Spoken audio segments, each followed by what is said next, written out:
Assalamualaikum warahmatullahi wabarakatuh. Saya Rofio Darojat dari Universitas Negeri Malang akan menjelaskan model regresi linear sederhana jumlah kasus positif COVID-19 di Indonesia.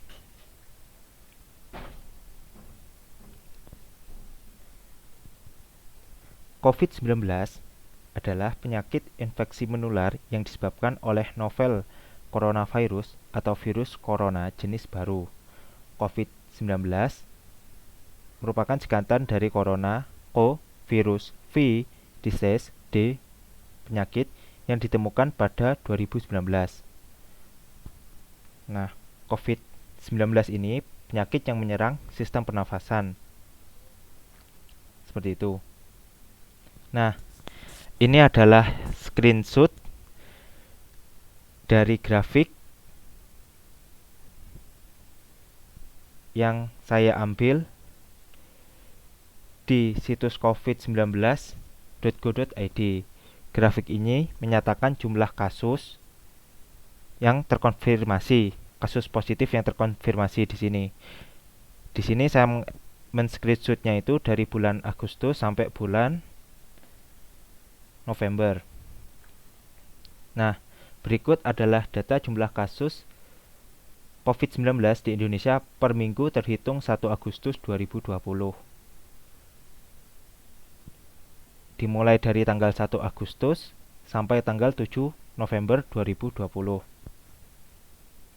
Di sini kita menggunakan selang waktunya itu per minggu ya.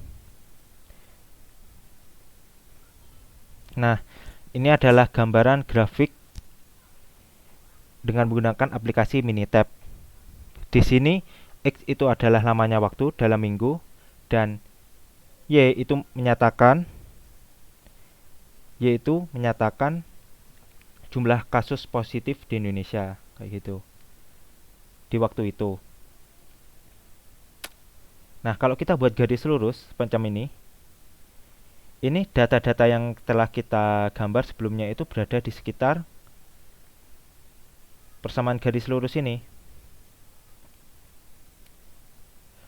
Nah, persamaan garis lurusnya di sini adalah Y sama dengan 60.353 ditambah 24.328X dengan Y-nya tadi itu adalah jumlah kasus positif di Indonesia dan X-nya itu adalah namanya waktu dalam minggu.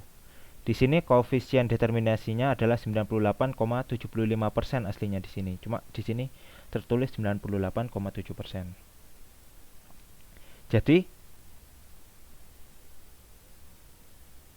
ini adalah model regresinya yaitu 60.000 Y sama dengan 60.353 ditambah 24.328X. Berikut data analisisnya.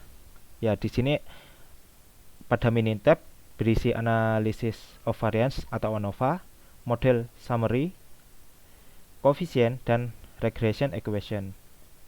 Kalau kita lihat sepintas pada ANOVA p-value-nya 0, pada model summary R-square atau koefisien determinasinya itu 98,75%.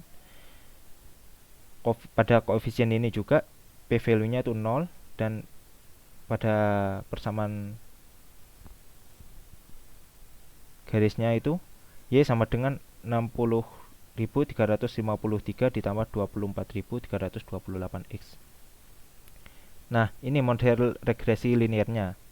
Kita tadi mendapat modelnya yaitu Y sama dengan 60.353 ditambah 24.328X dengan R-square atau koefisien determinasinya yaitu 98,75%.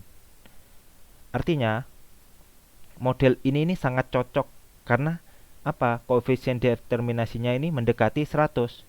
Jadi, koefisien determinasi itu hanya berselang pada 0 sampai 100.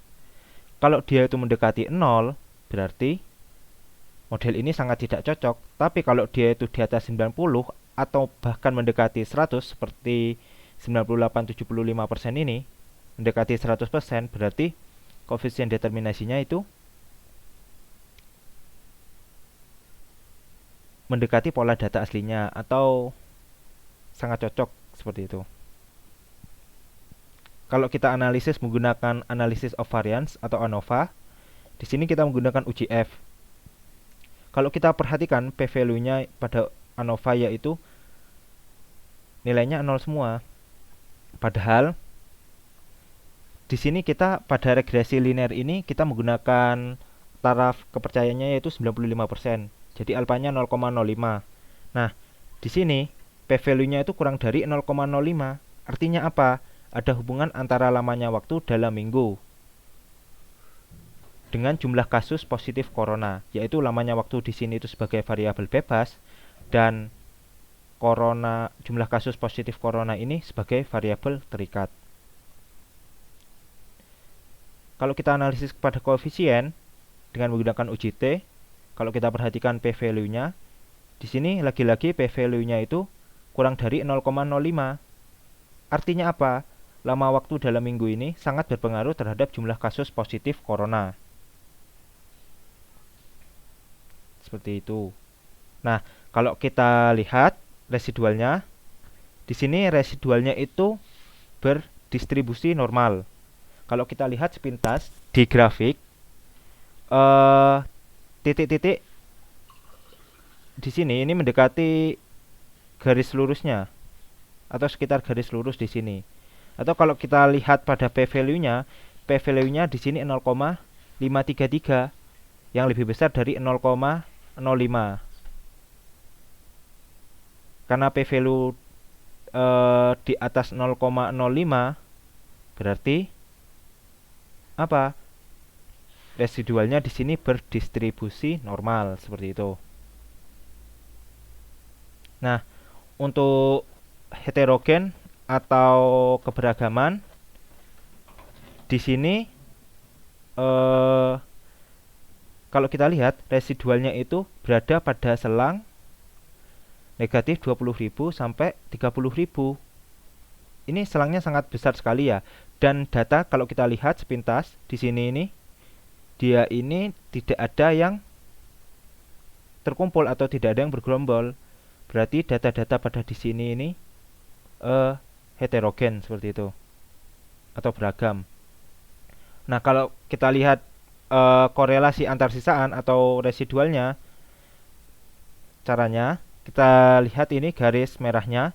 Kalau ada garis biru yang melewati garis merah berarti ada korelasi. Nah, karena di sini ada satu garis biru yang melewati garis merah berarti di sini ada korelasi di sisaannya atau di residualnya seperti itu. Nah, kesimpulannya apa? Kesimpulannya, model-model ini sudah menggambarkan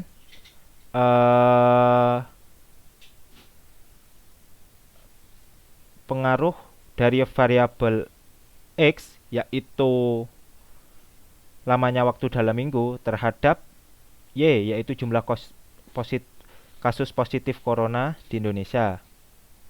Dengan model regresinya yaitu Y sama dengan 60.353 ditambah 24.328 X.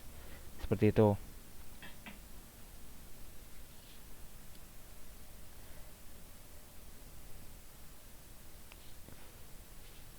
Jadi, artinya apa model ini? Jadi dalam satu pekan perubahan atau penambahannya kasus dalam tiap minggu itu adalah 24.328 X. Jadi mungkin untuk selanjutnya pada penanganan kasus COVID supaya ini grafiknya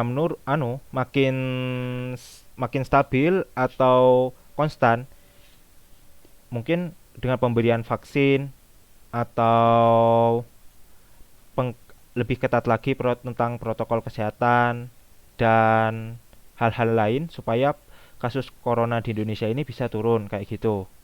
Jadi dengan cara melihat ini, kalau kita analisis lagi, kan ini kan terlalu besar ini ya gradiennya, yaitu 24.328 yang artinya perubahannya sangat besar sekali. Jadi mungkin kalau ada apa itu?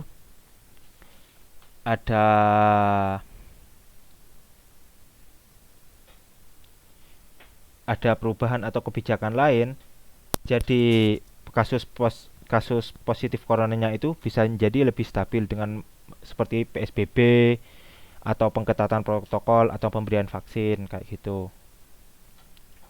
Namun ini kan masih model linear sederhana ya, jadi ini masih banyak kelemahan, yaitu mungkin masih belum terlalu mempresentasikan. Tapi di sini model ini sudah cukup mendekati atau memberikan gambaran umum tentang jumlah kasus corona terhadap lamanya waktu terhadap jumlah kasus corona seperti itu, yaitu grafiknya grafik lurus yang naik terus seperti itu. Sekian, terima kasih, semoga bermanfaat kurang lebihnya. Mohon maaf. Wassalamualaikum warahmatullahi wabarakatuh.